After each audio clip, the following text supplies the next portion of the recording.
ইয়াৰ যেহেতু place of অকাৰেন্স India নহয় গতিকে ক্ৰিমিনাল পাৰ্টটো যদি কিবা আছে সিঙ্গাপুৰৰ পৰা পাম আৰু অসমৰ পৰা লৈ যাওঁতে যদি কিবা বেয়া ভাবি লৈ যোৱা হৈছিল সেইটো আমি অসমত পাম আমি দিল্লীত তেওঁ যেতিয়া দিল্লীত আহিব ইখন ফ্লাইটৰ পৰা ইখন ফ্লাইটলৈকে আহোঁতে খুব বেছি 1 ঘণ্টা সময় লাগিব গতিকে দিল্লীত অহাৰ লগে লগে উইদিন 1 আৱাৰ তেখেতক আমি লৈ আহিম ডিপেণ্ড কৰিব সিঙ্গাপুৰৰ পৰা দিল্লীত কেইটাত আহি পায় সেইকাৰণে আমাৰ যিখিনি ফেন বা আমি গুণমুগ্ধ তেওঁলোকে ৰাতিপুৱা 6 বাজি 7 বাজি বুলি ভবাই ভাল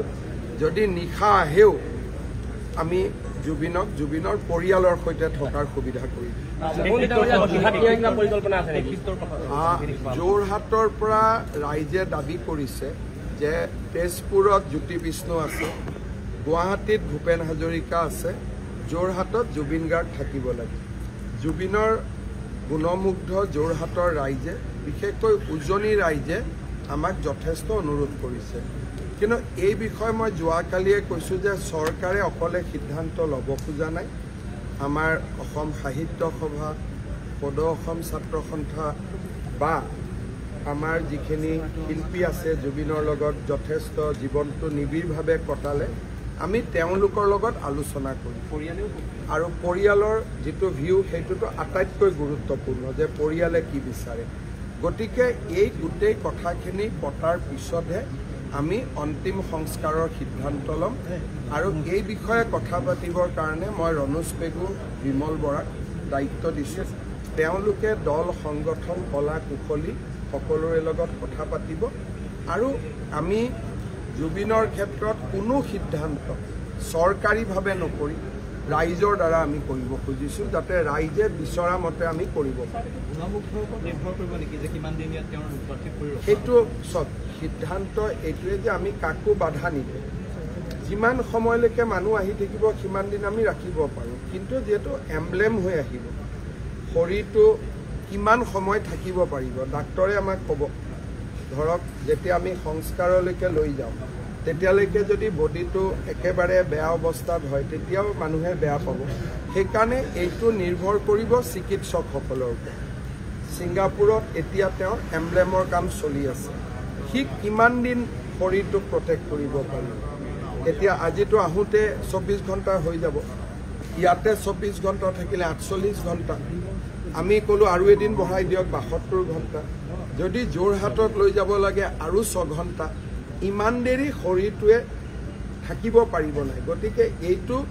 যেটো আমাৰ ডক্টৰসকলে আমাক যেনেকৈ ক'ব যে ইয়াৰ পিছত থাকিলে শৰীৰটোক আমি সংস্কাৰৰ সময়ত একেবাৰে নাপামগৈ গতিকে এই বস্তুটো ডিপেণ্ড কৰিব সিঙ্গাপুৰে কেনেকৈ শৰীৰটোক এমব্লেম কৰি পঠিয়ায়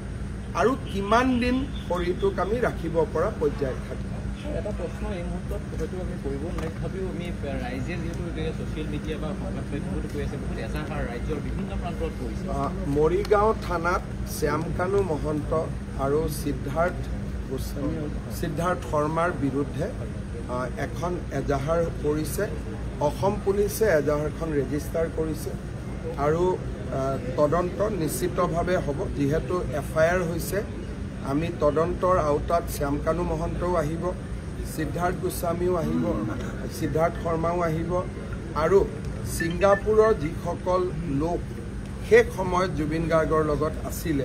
তেওঁলোকো তদন্তৰ আওতাত আহিব বা ইয়াত এটা কথা ওলাইছে যে আগদিনাখন কোনোবাই জুবিন গাৰ্গক কোনোবা জাগা এটাত পাৰ্টি এটাত লৈ গৈছিল বুলি মই তেনেকুৱাও দুই এটাত ছ'চিয়েল মিডিয়া দেখিছোঁ সঁচা মিছা নাজানো সেইবিলাকো আমি চাম কিন্তু সিঙ্গাপুৰ কৰ্তৃপক্ষও ইতিমধ্যে ইনভেষ্টিগেশ্যন আৰম্ভ কৰিছে গতিকে ইয়াৰ যেহেতু প্লেস অফ অকাৰেন্স ইণ্ডিয়া নহয় গতিকে ক্ৰিমিনেল পাৰ্টটো যদি কিবা আছে সিঙ্গাপুৰৰ পৰা পাম আৰু অসমৰ পৰা লৈ যাওঁতে যদি কিবা বেয়া ভাবি লৈ যোৱা হৈছিল সেইটো আমি অসমত পাম গতিকে এই ক্ষেত্ৰত আমি চৰকাৰে সম্পূৰ্ণ নিৰপেক্ষভাৱে যি ধৰণে ৰাইজে কোনোবা ৰাইজে যদি সাক্ষীও দিব খোজে কোনোবা ৰাইজৰ হাতত যদি কিবা খবৰো আছে আমি সকলো ব্যৱস্থা কৰি দিম যাতে গোটেই বিষয়টো সকলোৰে কাৰণে মুকলি হৈ থাকে কোনো কথা যাতে গোপন হৈ নাথাকে